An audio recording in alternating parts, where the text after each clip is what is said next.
The dowry seekers মানে হচ্ছে যৌতুক যারা নেয়, আর ভেরি গ্রেডি তারা অনেক লুবি, and demand money from bride's father, ওই যে কনের বাবার থেকে কি চায়, ডিমান্ড করে টাকা, যৌতুকের টাকা। মেক ইট সিম্পল সেন্টেন্স, করতে হবে কি এটা সিম্পল সেন্টেন্স। দেখো এটা একটা হচ্ছে কম্পাউন্ড সেন্টেন্স, কারণ এটা মাঝখানে কি আছে, এন্ড আছে। এখন সিম্পল সেন্টেন্সে কিন্তু তোমার দুইটা ক্লজ থাকে না, একটা ক্লজ থাকে, একটা ফ্রেজ থাকতে পারে, ঠিক আছে, আর মাঝখানে কিছু ক্লোজ মার্কার নিয়ে আসতে হবে।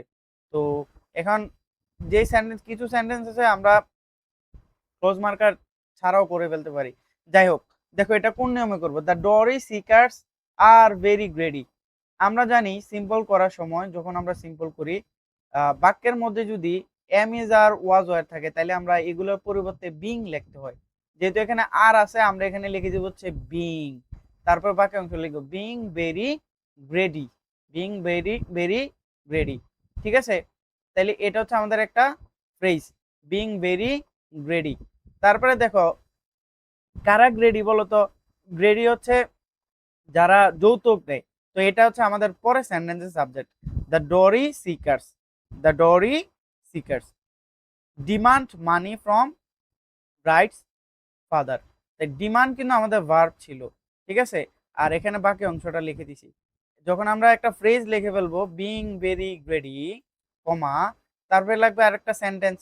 তো এখান থেকে সাবজেক্টটা নিব দ্য ডরি সিকার্স, তারপরে ভার্বটা নিব ডিমান্ড, তারপরে object many money from bride's father.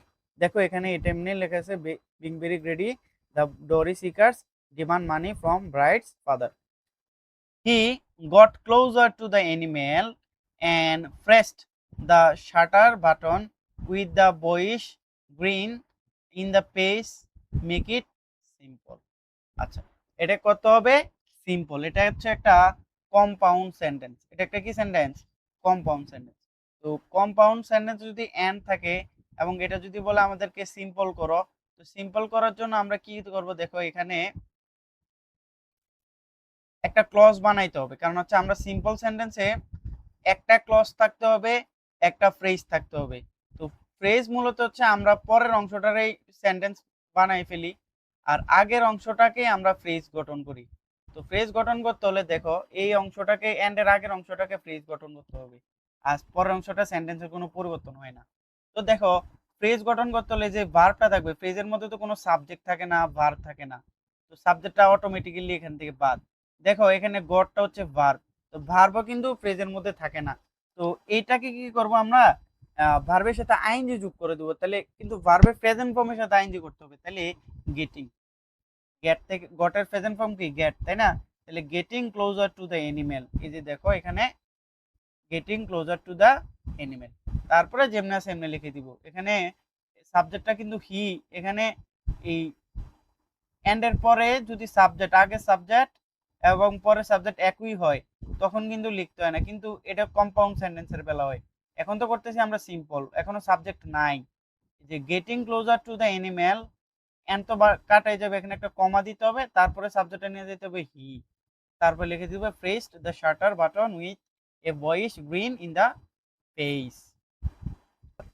He who is taken by anger causes a lot of troubles, করতে হবে কি সিম্পল সেন্টেন্স। তো খেয়াল করো, সিম্পল সেন্টেন্সে আমরা যখন রূপান্তর করি, সিম্পল সেন্টেন্সের বিষয় হচ্ছে, সিম্পল সেন্টেন্সের বিষয় হচ্ছে একটা ফ্রেজ থাকবে, একটা ক্লজ থাকবে। তো আমরা একটা ফ্রেজ গঠন করি সবসময় আগের অংশ অনুসারে। এই যে এই anger causes a lot of travels, এটা কিন্তু একটা পরিপূর্ণ সেন্টেন্স, পরের সেন্টেন্সের কোনো পরিবর্তন করা যাবে না। যা পরিবর্তন করতে হবে এর আগের অংশটা, এই যে ইজ টেকেন, ইজ টেকেন, এই অংশটাই পরিবর্তন করতে হবে, ঠিক আছে। তো দেখো এখানে who, who is taken by anger, এই যে বাই অ্যাঙ্গার লেখা আছে, who is taken by anger, এটা হচ্ছে প্যাসিভ ভয়েস, ঠিক আছে।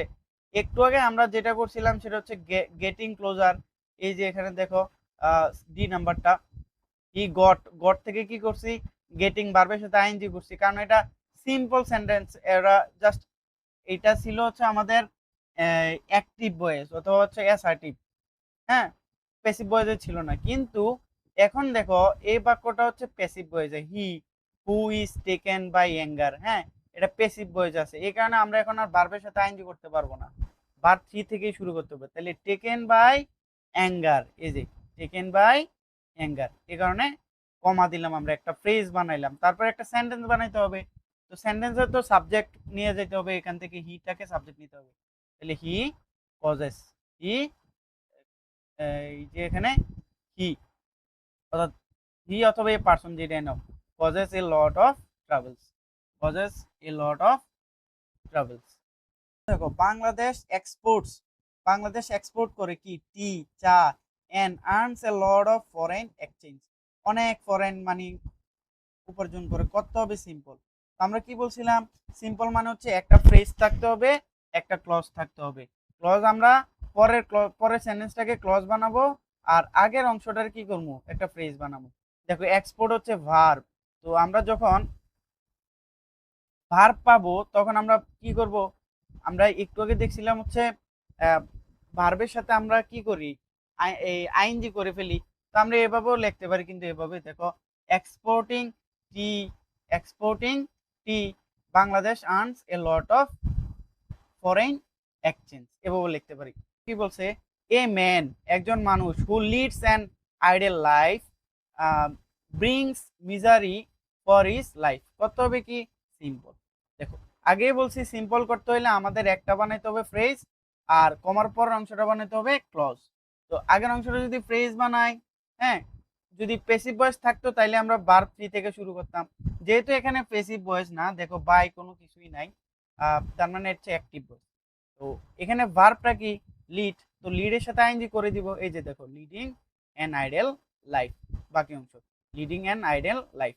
তারপর এখানে সাবজেক্টটা নিয়ে যাবো এখান থেকে, তাহলে এ ম্যান এখানে লিখে দিব এ ম্যান, তারপর যেমনি আছে এমনি brings misery for his life.